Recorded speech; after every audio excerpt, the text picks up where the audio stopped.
नमस्कार, बहुत बहुत स्वागत है आपका जी बिजनेस पर। मैं हूं दीपक डोभाल और आप देख रहे हैं आपकी खबर आपका फायदा। और आज का ये स्पेशल एपिसोड एक आम निवेशक को देखना बहुत जरूरी है। देखिए, अब तक हम और आप सुनते थे कि लोगों को email, Facebook, Twitter, social media, उनके अकाउंट्स जो है वो हैक हो गए हैं। हैकर्स ने लाखों करोड़ लोगों के ईमेल को हैक करके उन्हें बाजार में बिकने के लिए डाल दिया। ये खबर भी हमने आपको बहुत बार बताई, आपने सुनी भी होगी। ये गंभीर मामले थे, लेकिन इतने नहीं जितना आज हम आपको बताने जा रहे हैं। खबर यह है कि हैकर्स ने इस बार आम निवेशकों के डीमैट अकाउंट्स को संभालने वाले CDSL की KYC विंग को निशाना बनाया है। यानी हैकर्स ने 4 करोड़ से ज्यादा निवेशकों की फाइनेंशियल और पर्सनल डेटा की चोरी कर ली है। आज हम इसी मुद्दे पर चर्चा करेंगे और जानने की कोशिश करेंगे कि इन्वेस्टमेंट से जुड़ी जानकारी हैक होने के क्या क्या खतरे हैं, यह मामला कितना बड़ा है और इससे बचने के लिए हम और आप क्या कर सकते हैं। पहले रिपोर्ट, खास मेहमानों का पैनल हमारे साथ मौजूद है, लौट रहे हैं रिपोर्ट के बाद।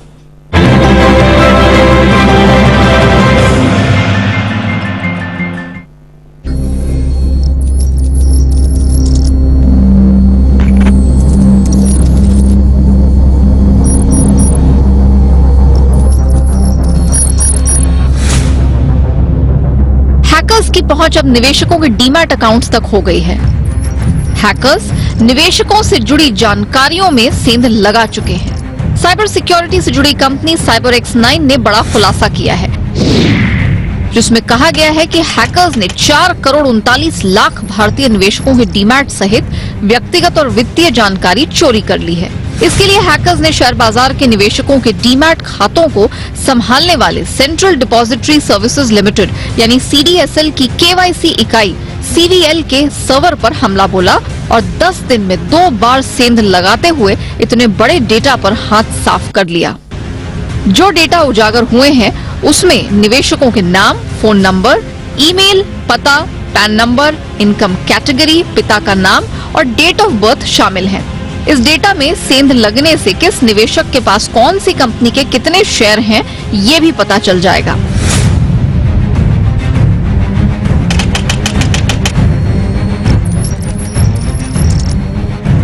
पहले डेटा चोरी से नुकसान की बात करते हैं। चोरी किए गए डेटा का सबसे अधिक इस्तेमाल टेलीमार्केटिंग में होता है। इसके अलावा लीक डेटा की मदद से आपके नाम से बैंक अकाउंट खोला जा सकता है और आपके ईमेल, फेसबुक, ट्विटर, इंस्टाग्राम और लिंक्डइन जैसे अकाउंट्स को हैकर्स निशाना बना सकते हैं। दरअसल हैकर्स थर्ड पार्टी को अपना डेटा बेच देते हैं। थर्ड पार्टी आपके रुझान के मुताबिक आपके मोबाइल और डेस्कटॉप पर उससे जुड़े ऐड और कंटेंट भेजने लगते हैं।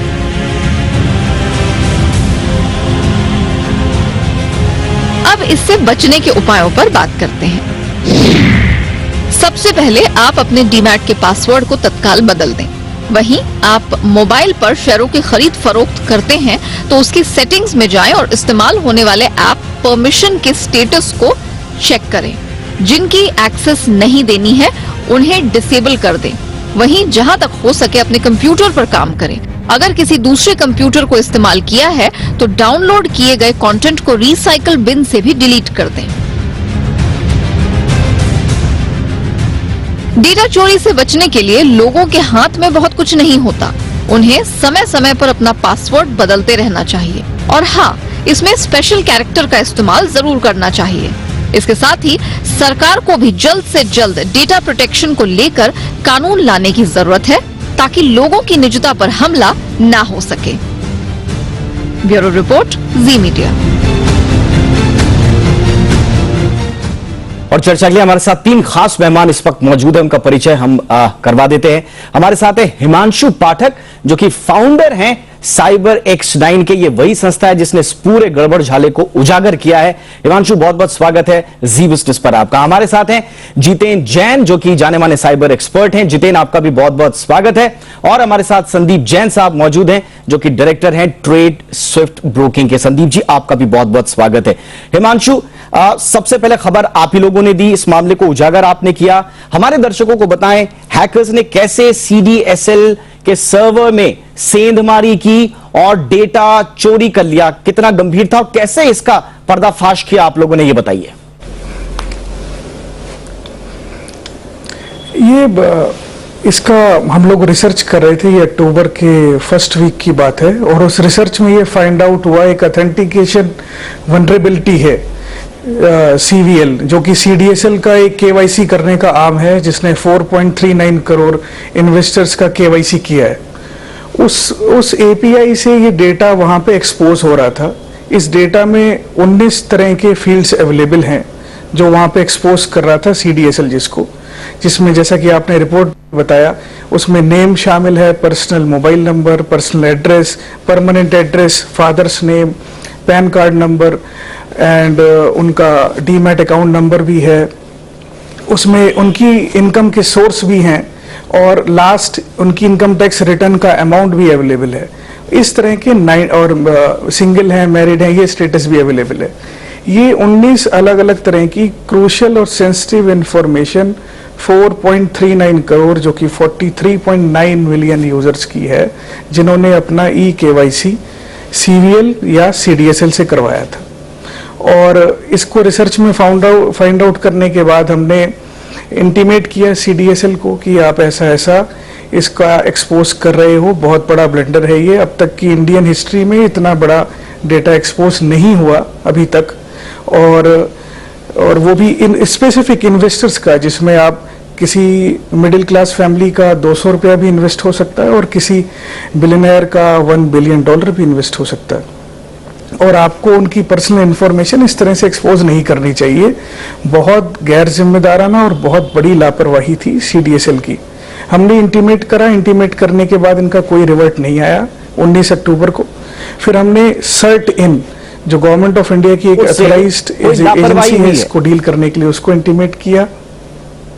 हिमांशु जी, हिमांशु, ये सिंपल हैकिंग का मसला है या CDSL की ओर से कोई लापरवाही हुई है?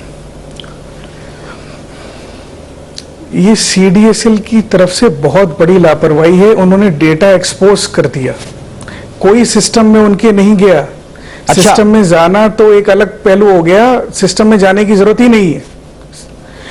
आपको बेसिक टेक्नोलॉजी आनी चाहिए। हम 6 दिन में ऐसे बंदे को ट्रेन कर सकते हैं जो 4.39 करोड़ इन्वेस्टर्स का डेटा वहां से निकाल सकता था, बिना सर्वर में जाए, सामने ही सामने इनकी वेबसाइट के API के माल फंक्शन से, वहां की वनरेबिलिटी से ये इतना बड़ा डेटा एक्सट्रैक्ट हो रहा था। सर्ट इनको कंप्लेंट किया, गवर्नमेंट ऑफ इंडिया की एजेंसी को, NCPII को इन्फॉर्म किया। उन्होंने 1 हफ्ता इनके पीछे पड़े रहे, 1 हफ्ते तक ये ठीक नहीं कर पाए इतनी बड़ी खामी को, इतनी बड़ी फॉल्ट को। 1 हफ्ते तक इन्होंने इंडिया के 4.39 करोड़ इन्वेस्टर्स को कंप्रोमाइज होने दिया। ये एक सीरियस थ्रेट था इंडियन फाइनेंशियल मार्केट के लिए। जब ये रेक्टिफाई किया गया 26 अक्टूबर को, उसके बाद हमने इसको रीचेक किया कि क्या ये वाकई में सही हो गया। तो हम इसको 30 अक्टूबर को दोबारा हमने इन्होंने जो ठीक करने का कंफर्मेशन दिया था, और उसके बाद हमने इसको दोबारा चेक किया, तो 30 अक्टूबर को ये दोबारा वनरेबिलिटी दोबारा एक्सपोज हो गई। थोड़ा सा टेक्निकल हमने उसमें और इनपुट दिया अपना, और वो वनरेबिलिटी बाईपास हो गई। दोबारा से 10 दिन के अंदर इन्होंने 4.39 करोड़ का इन्वेस्टर्स का डेटा दोबारा एक्सपोज कर दिया। फिर हमने इंटीमेट किया सर्ट इन को, और दोबारा NCPII को भी इन्फॉर्म किया। हिमांशु, क्यों ये क्यों हुआ? ये लापरवाही से हुआ, बहुत बड़ा सवाल है, बहुत इंपॉर्टेंट सवाल है ये। क्या, क्यों? जी, ये CDSL को आपको समझना पड़ेगा। CDSL जो CVL है, ये एक ऐसी कंपनी है हमारे कंट्री की जो सिर्फ डेटा रखने के पैसे कमाती है, हजारों करोड़। आप सोचो, जो KYC करने के लिए अथोराइज हैं गवर्नमेंट ऑफ इंडिया से, सेबी से, और वो आपका इन पर्सनल इंफॉर्मेशन को रख रही हैं, फाइनेंशियल इंफॉर्मेशन को रख रही हैं, यूज कर रही हैं, आपके डीमैट अकाउंट्स को भी होल्ड कर रही हैं। बहुत खतरनाक चीज है ये। अब इतनी सारी क्रूशियल इंफॉर्मेशन के मैनेजमेंट को करने के पैसे लेते हैं, कमाते हैं, और वही पैसे ये इन्वेस्ट ही नहीं कर रहे उसकी सुरक्षा के ऊपर, उसकी सिक्योरिटी के ऊपर। मतलब ये ऐसे हो गया कि ICU में पेशेंट दाखिल था, और वहां आपने एक कंपाउंडर को एक गांव के मरहम पट्टी करने वाले को भेज दिया, जाओ इलाज कर दो, दैट्स इट। ओके, जितेन, मैं आपके पास अब आना चाहूंगा। जैसा कि हिमांशु बोल भी रहे हैं जितेन, 19 अक्टूबर को सीडीएसएल को इसके बारे में जानकारी दे दी गई थी। 7 दिन लग गए इसको ठीक करने में, और जब साइबर X9 ने इसकी दोबारा पड़ताल की तो दोबारा एक्सपोज हो गया है डेटा। क्या इसका तुरंत समाधान निकाला जा सकता था? आपको इस पे क्या लगता है, कहां आपको लूपहोल नजर आते हैं इस पूरे केस में? देखिए, 3 चीजें हैं। पहली बात तो जो हिमांशु जी ने काम किया, मुझे लगता है उसमें एक सबसे बड़ा लेसन यह है कि जो उन्होंने रिस्पॉन्सिबल डिस्क्लोजर किया, ऐसा नहीं था कि वल्नरेबिलिटी आते ही उन्होंने कोई पब्लिसिटी मॉन्गरिंग के लिए उसको डिस्क्लोज किया। उन्होंने मतलब जो अप्रोप्रिएट मैकेनिज्म था रिस्पॉन्सिबल डिस्क्लोजर का, पहले कंपनी को अप्रोच किया, उसके फेलियर के बाद वो सर्ट के पास गए, एनसीआईपीसी के पास गए, और उसके बाद वेरिफिकेशन के बाद दोबारा चेक किया, उसके बाद उन्होंने पब्लिक डिस्क्लोजर किया। तो ये एक अच्छी प्रैक्टिस है जो सबको फॉलो करनी चाहिए, जिससे मतलब जो इन्वेस्टर्स का डेटा है वो रिस्क पे ना जाए और वल्नरेबिलिटी भी पैचे। तो पहली बात तो उसके लिए उनको धन्यवाद और मुबारकबाद। दूसरी बात ये भी दर्शाता है कि हमारे यहाँ आज भी साइबर सुरक्षा के ऊपर जो पैसा खर्च होता है उसको इन्वेस्टमेंट ना देखकर उसको एक तरह से वेस्टफुल एक्सपेंडिचर के रूप में देखा जाता है। लोगों को लगता है कि मतलब साइबर में वो इन्वेस्टमेंट करें ना करें उसका कोई फायदा नहीं है, वो एक मतलब नेसेसिटी के रूप में आज उसको नहीं देखा जा रहा है। और सबसे बड़ी दुखद बात यह है कि देखिए जो केवाईसी ऑपरेटर्स या डेटा एग्रीगेटर्स हैं, मतलब बहुत सारे लोग आपका ये क्रेडिट रैंकिंग्स का केवाईसी कर रहे हैं, ये केवाईसी जो फाइनेंशियल सेक्टर का जो सीडीएसएल कर रहा था, इस तरह की जो डेटा मैनेजमेंट और मतलब केवाईसी कंपनियां हैं जो सबका डेटा केवाईसी भी कर रही है, होल्ड भी कर रही है, और पूरा जो रेवेन्यू मॉडल है वो सिर्फ और सिर्फ डेटा को होल्ड करने का और उसको सिक्योरली प्रोसेस करने का है। अगर वही कंपनियां हजारों करोड़ कमाने के बाद अगर उसमें 2% 4% भी जो मिनिमम खर्चा सिक्योरिटी के अंदर आता है और वो भी नहीं कर पा रही है, तो ये बड़ी शर्मनाक स्थिति है। तीसरा, ये भी दर्शाता है कि किस तरह से अगर आप टेक्नोलॉजी सेक्टर के बाहर चले जाए तो स्किल्ड मैन पावर की हिंदुस्तान के अंदर किस हद तक कमी है। तो एक तो होता है कि आपको पता ना होना, गलती हो जाना। दूसरा, जब वो उसको पॉइंट आउट करे तो उसके बाद भी उसको फिक्स करने की आपके पास स्किल्ड मैन पावर या कैपेबिलिटी ना होना। तो ये अपने आप में जो स्थिति भारत के अंदर दर्शा रहा है कि किस तरह से जिस तेजी से भारत के अंदर डिजिटलाइजेशन हो रहा है इकोनॉमी का, उसके हिसाब से हमारे पास साइबर सिक्योरिटी के लिए उस अनुपात में स्किल्ड मैन पावर नहीं है, और इसके लिए सरकार को भी थोड़ा सा जो है कदम उठाना होगा। तीसरा पांचवा जो सबसे आखिरी बिंदु है कि ये सारे खेल के अंदर एंड में परिणाम क्या है। जिसकी गलती थी उसकी कोई जिम्मेदारी नहीं, जिसने दोबारा गलती करी जिसने पैसा नहीं लगाया, जो भी उनको एक तरह से सजा मिलनी चाहिए, कुछ भी नहीं। इसीलिए जो नया डेटा प्रोटेक्शन बिल है जिसके अंदर पेनल्टीज का प्रावधान है कि अगर आपकी गलती से किसी कस्टमर का डेटा बाहर लीक होता है और वो आप किसी फिशिंग कैंपेन का या किसी मैलवेयर कैंपेन का या हैकिंग का वो शिकार होता है, तो जिम्मेदारी आपकी भी होगी। तो अब ये बहुत जरूरी है कि डेटा प्रोटेक्शन बिल आए और उसके अंदर इन कंपनियों की डेटा के प्रति जिम्मेदारी तय हो। अन्यथा इन पूरे बहस और विवाद के बीच में जो अल्टीमेटली जो एक तरह से बलि का बकरा है वो आम ग्राहक बनता है, उसके पास कोई विकल्प नहीं है इस हैक मतलब इस वल्नरेबिलिटी के प्रति कंपनी को जिम्मेदार ठहराने का या किसी भी तरह का कोई लीगल एक्शन लेने का। बिल्कुल। संदीप जैन, आप तो फाइनेंशियल इंक्लूजन के तहत स्टॉक मार्केट में जो लोग इन्वेस्टर्स का जो रुझान बढ़ रहा है, उनका भरोसा बढ़ रहा है, आप उस पूरी जर्नी के एक हमसफर हैं सर।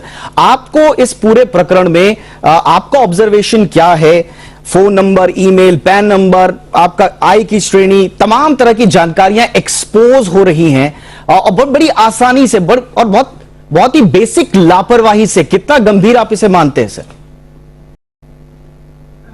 देखिए, मैं इतनी इजीली ये नहीं बोलूंगा कि लापरवाही और नेग्लिजेंस और ये सब, क्योंकि बहुत बड़ी बॉडी है। ये चीज हमें लाइटली नहीं लेना चाहिए कि सीडीएसएल और सीवीएल ये ऐसी बॉडीज है। देखिए, और वल्नरेबिलिटी और देखिए आजकल जिस तरीके के सिस्टम्स हो गए हैं, कई सिस्टम्स में कई टाइप के लोग होते हैं, हैकर्स होते हैं, एथिकल हैकर्स होते हैं। आई डोंट नो, मैं सुन रहा था अभी हिमांशु जी को, जितेन जी को भी सुन के थोड़ा अलग टाइप का वो भी आ रहा था कि भाई उन्होंने जो भी इंफॉर्मेशन दी और जो हम पढ़ रहे हैं और जो हम सुन रहे हैं वो डिफरेंट है। बट एनीवेज, मुझे ऐसा लगता है कि देखिए इतने साल से कर रहे हैं और अभी हुआ है, वल्नरेबिलिटी आई है, बट उन्होंने शायद फिक्स भी किया प्रॉब्लम को। So let's see. But I think अगर ऐसा हुआ है तो सीडीएसएल एक ऐसी बॉडी है जो कि भले ही वो सीडीएसएल हो, एनएसडीएल हो, और ये इतनी बड़ी बॉडीज होती है कि ये लोग इन डेटा की अहमियत को समझते और इन डेटा को इतने साल से महफूज रखते हुए आई है। ऐसा नहीं कि आज 2 साल 1 साल हुए इनको। ठीक है, हो सकता है कि अभी कोई वल्नरेबिलिटी आई होगी, रिपोर्टेड हुआ, तो वो भी ये बोल रहे हैं कि हम लोगों ने उस प्रॉब्लम को फिक्स किया। 2 बार 3 बार होती है, कोई चीज एक बार में नहीं होती है।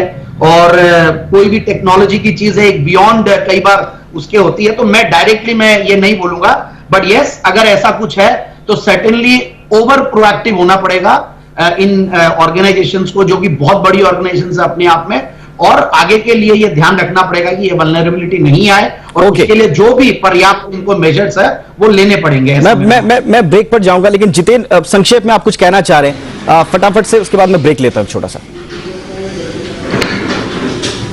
संदीप जी, हमको एक समझना होगा, आप डॉक्टर के पास अपनी हार्ट की सर्जरी कराने जाए, कोई दूसरा व्यक्ति आपको बताए कि साहब इनकी तबीयत खराब है, पहली बात तो उस हॉस्पिटल में डिटेक्शन नहीं हुआ जो होना चाहिए था। फिर अगर कोई दूसरा डॉक्टर बता भी दे कि साहब ये फलाने आदमी को हार्ट की तकलीफ है, इसका हार्ट का ऑपरेशन होना है, तो वो अस्पताल ये थोड़ी कह सकता है कि पहली बार में ऑपरेशन नहीं होगा, 2-3 बार ट्राई करेंगे तब जाके ठीक होगा। ये कैपेबिलिटी की कमी है। और आप देखिए, ये जो 4.5 करोड़ लोगों का जो डेटा एक्सपोज हुआ है, ये ताउम्र रिस्क के ऊपर आ गए। इनके ऊपर अब दुनिया भर के फिशिंग मैलवेयर कैंपेन चलेंगे। इनके आज पैन नंबर लिखे हैं जो जिंदगी भर चेंज नहीं हो सकता, इनकी date of birth, bank account क्या है, जो फाइनेंशियल स्टेटस, सारा लीक अब जिंदगी भर के लिए वो वनरेबल है। तो इसके लिए उसको उतना लाइटली नहीं लेना चाहिए। हम ये नहीं कह रहे कि सीडीएसएल ने जानबूझ के किसी को डेटा बेच दिया, इस तरह से हुआ, मगर जो गलती है और जो गलती इस तरह से कि आपने इसके अंदर, बिल्कुल नितिन जी, ये इसलिए भी इंपॉर्टेंट है, पिछले दिनों ही हमने डेटा दिखाया था कि 6 करोड़ का आंकड़ा पार किया है इन्वेस्टर्स का जो आंकड़ा है, स्टॉक मार्केट डीमैट होल्डर्स का जो आंकड़ा है वो 6 करोड़ का डेटा पार किया, और इसमें से जून का डेटा है सीडीएसएल में ही जो रजिस्टर्ड है 4 करोड़ का डेटा मार्क जो है वो जून इसी साल पार किया है सीडीएसएल के तहत जो रजिस्टर्ड डीमैट हैं उनमें। इसलिए, और अभी आप देखिए कि ये 4.5 करोड़ के आसपास का डेटा लीक का मामला है, यानी कि सीडीएसएल पर मुझे लगता है कि 100% जो रजिस्टर्ड अकाउंट है उनका डेटा वल्नरेबिलिटी में एक्सपोज हुआ है। तो ये थोड़ा सा संवेदनशील तो है ही, जिम्मेदारी का एहसास भी दिलाना चाहिए जो भी इसके लिए जिम्मेदार लोग हैं, लेकिन फिर किया क्या जाए, ऑप्शंस क्या है आम निवेशक के पास, आम ग्राहक के पास, इस पर भी हम चर्चा करेंगे। छोटे से ब्रेक के लिए रुक रहे हैं। ओके, तो चर्चा को बढ़ाते हैं आगे। हिमांशु, आपके पास में आना चाहूंगा, सीडीएसएल से जुड़ा ये पूरा प्रकरण है, कहीं हम इसको बहुत ज्यादा तूल देकर हम आम निवेशकों का भी एक तरह से रुझान पर उनके चोट तो नहीं कर रहे हैं, क्योंकि इस तरह के सिक्योरिटी के इश्यूज, बेसिक सिक्योरिटीज के इश्यूज, ईमेल, फोन नंबर, नाम, पैन नंबर, आय श्रेणी वगैरह का अगर वो सार्वजनिक हो भी जाते हैं, तो क्या ये इतना बड़ा थ्रेट है कि हम इसको इतना तूल दे लें कि आम निवेशक ये सोचने लगे कि भाई स्टॉक मार्केट में तो कुछ है ही नहीं, वहां तो चीजें इनसिक्योर हैं, कहीं हम इस दिशा में तो नहीं जा रहे हैं? नहीं, ये वाकई में बहुत सीरियस थ्रेट है। ये इंडिया के फाइनेंशियल मार्केट को थ्रेट कर सकता है, ये इतना बड़ा खतरा है। आप अंदाजा लगाइए कि 4.39 करोड़ जो इन्वेस्टर है उसमें एक बहुत बड़ी संख्या होगी नए इन्वेस्टर की और एक बहुत बड़ी संख्या होगी पुराने और बड़े इन्वेस्टर की। मान लो मैं चाइनीज गवर्नमेंट के लिए काम कर रहा हूं और मुझे इंडियन फाइनेंशियल मार्केट को डिसरप्ट करना है। मेरे पास उनकी स्पेसिफिक मोबाइल नंबर है, उनका स्पेसिफिक रेजिडेंशियल और परमानेंट एड्रेस है। क्या इसमें मेरे कंप्लीट कर लो, मैं कंप्लीट कर लूं। नहीं, आपको कंप्लीट कर लूं, मैं आ रहा हूं आपके पॉइंट पे। हिमांशु, मुझे लगता है कि यहाँ पर आम दर्शकों को ये जानना जरूरी है। लाइन बोल दूं पूरी? यस, आप बोलिए, लेकिन मैं सीधा ये जानना चाह रहा हूं, क्या एक आम निवेशक का जो डेटा है वो अगर कहीं पहुंच भी गया तो क्या खरीद फरोख्त हो जाएगी उसके डेटा को चोरी करके? क्या शेयरों को बेचा या खरीदा जा सकता है उसके अकाउंट से? क्या ये वहां तक खाली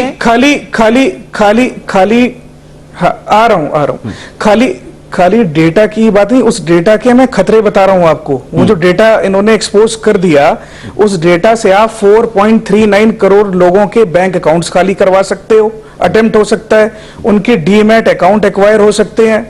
नंबर 2, नंबर 3, इंडियन इन्वेस्टर या फाइनेंशियल मार्केट को डिसरप्ट करा जा सकता है। कोई भी एनिमी कंट्री, चाइना या पाकिस्तान, एक कैंपेन चला के, मलेशियस कैंपेन चला के कि इंडियन मार्केट में ये हो गया, फलाना हो गया, दुनिया जहान का मटेरियल उनको दिया जा सकता है। नया इन्वेस्टर इतना समझदार नहीं होता है कि किस न्यूज पे को मानना है, किसको नहीं मानना, वो तुरंत पैसा विड्रॉ करेगा। उस सूरत हाल में हम फाइनेंशियल क्राइसिस की तरफ चले जाएंगे। आज की डेट में टैंक और मिसाइल से लड़ाई नहीं होगी, यही लड़ाई है, मैं डेटा की लड़ाई लेना चाहूंगा, और उसको इन्होंने इतना नेग्लिजेंट किया। संदीप जी, क्या वाकई में आप सिचुएशन इतनी गंभीर लगती है इसके बाद, या हमें कुछ वेट एंड वॉच की स्थिति में भी आना चाहिए? एक अलार्मिंग सिचुएशन हमारे पास आई है, अगर उसको ठीक कर लिया जाए तो शायद इसको दुरुस्त करने का भी मौका होना चाहिए? नहीं, बिल्कुल ऐसा ही होगा। देखिए, ऐसा कुछ नहीं होता कि कोई चीज हो गई तो एक साथ इतना बम फूट सकता है। बम ऐसा नहीं है कि ये चीज कोई बहुत छोटी है, बट बाद में सारे मेजर्स लिए जाते हैं। जब हमें समझ में आ गया कि हमारा डेटा निकल गया, कोई प्रॉब्लम आ रही है, तो फिर वो बाद में उसके काउंटर मेजर्स भी लेंगे। ऐसा कुछ भी नहीं है कि कोई बहुत बड़ा कोई अटैक हो जाएगा। बट ठीक है, आई अंडरस्टैंड दिस कि ये अगर हुआ है, मुझे अब एग्जैक्टली मैं भी पढ़ के थोड़ा कंफ्यूज हूं, सुन के मैं कंफ्यूज हूं कि अगर हुआ है, क्योंकि जो क्लैरिफिकेशन वहां से आ रही है कि उन्होंने इस चीज को पूरा कंट्रोल में ले लिया है और एग्जैक्टली समझ में अब और समझना पड़ेगा और गहराई से। बट मुझे लगता है कि उसके बाद काउंटर मेजर्स ऐसे लिए जाएंगे। ऐसा कुछ भी नहीं है और इतनी नॉर्मल ऑर्गेनाइजेशन नहीं है कि जहां पे ऐसा हो जाए। और ऐसा नहीं कि इंटरनेशनल ऑर्गेनाइजेशंस के ओके जितेंद्र, मैं अब आपके पास आना चाहूंगा। मैं अब देखिए, एक आम निवेशक के लिए आप क्या टिप देंगे इस मामले में? कितना सबक सीडीएसएल लेती है, कितना बाकी लोग लेते हैं इससे जुड़े हुए, बट एक आम निवेशक के लिए ऑप्शंस क्या हैं, उसका खाता अगर उसे सुरक्षित रखना है?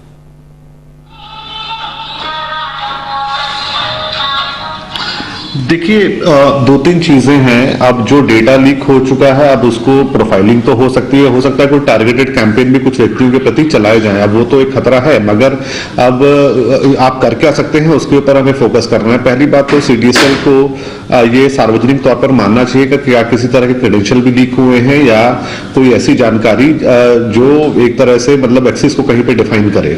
और उसके लिए अगर कुछ ऐसा है तो वो अपने सारे यूजर्स को इंटीमेट करके पासवर्ड चेंज करने के लिए अन्य जो भी उनको सही लगता है कारागार कदम है वो उठाने के लिए अपने यूजर्स को इन्फॉर्म कर सकते हैं।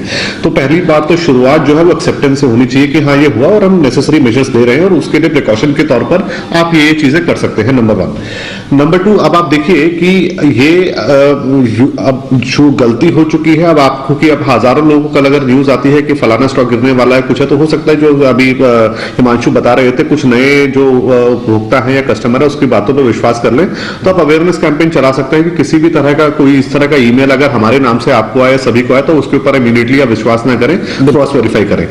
तीसरा, आपको ये मानना होगा कि जैसे आधार में जो आपको वर्चुअल आईडी मिलता है वो इसी पर्पस के रहता है कि कहीं पे अगर इस तरह का डेटा एक्सपोज हो तो आपका वो ओरिजिनल आधार नंबर जाए, वर्चुअल आईडी जाए। तो अब ये भी से भी जैसे बड़े केवाईसी ऑपरेटर इनको इंश्योर करना चाहिए कि as a standard good practice वो लोगों के ओरिजिनल आधार नंबर ना लेके एक मास आधार नंबर लें और प्लेन टेक्स्ट में डेटा को सेव ना करें। अब वो डेटा एपीआई के अंदर भी अगर वो एक तरह से प्लेन टेक्स्ट के अंदर आ रहा था तो अब वो मजबूरी है वो आएगा ही उसके अंदर, पर कम से कम डेटा स्टोरेज जो है, जो चीज अभी एक्सपोज नहीं हुई वहां पे भी अगर प्लेन टेक्स्ट में है या कुछ इस तरह से है तो उनको प्रॉपर थॉरो ऑडिट करा के उसको भी पैच करना चाहिए प्रिवेंटिव मेजर के रूप में। बिल्कुल, और आज का ये कार्यक्रम करने का उद्देश्य भी हमारा यही था। और हम सब जानते हैं कि सेबी हो, जितनी भी जिम्मेदार संस्थाएं, उन सबका अल्टीमेटली उद्देश्य यही रहता है, इन्वेस्टर प्रोटेक्शन और इन्वेस्टर अवेयरनेस। तो ये जो भी प्रकरण सामने आया है इससे सीख ली जाए, सबक लिया जाए, आगे अगर कोई ऐसी कोई दिक्कत ना आए, ऐसे कोई दोबारा से प्रॉब्लम्स ना आए, इसकी दिशा में अब काम करना चाहिए। जो ऑप्शंस हमारे पास हैं उपलब्ध, अगर कुछ इनोवेशन भी करना है तो वो भी किए जाएं ताकि एक आम निवेशक का पैसा सुरक्षित रहे और उसका भरोसा कायम रहे। सबसे बड़ी बात यही है। बहुत बहुत शुक्रिया आप तीनों का हमारे शो पर आने के लिए। Himanshu Pathak, thank you so much. Jitendra Jain, thank you so much. Sandeep Jain ji, आपका भी बहुत बहुत शुक्रिया शो पर आए आप। इसी के साथ आपकी खबर आपका फायदा में इतना ही। इजाजत दें, नमस्कार।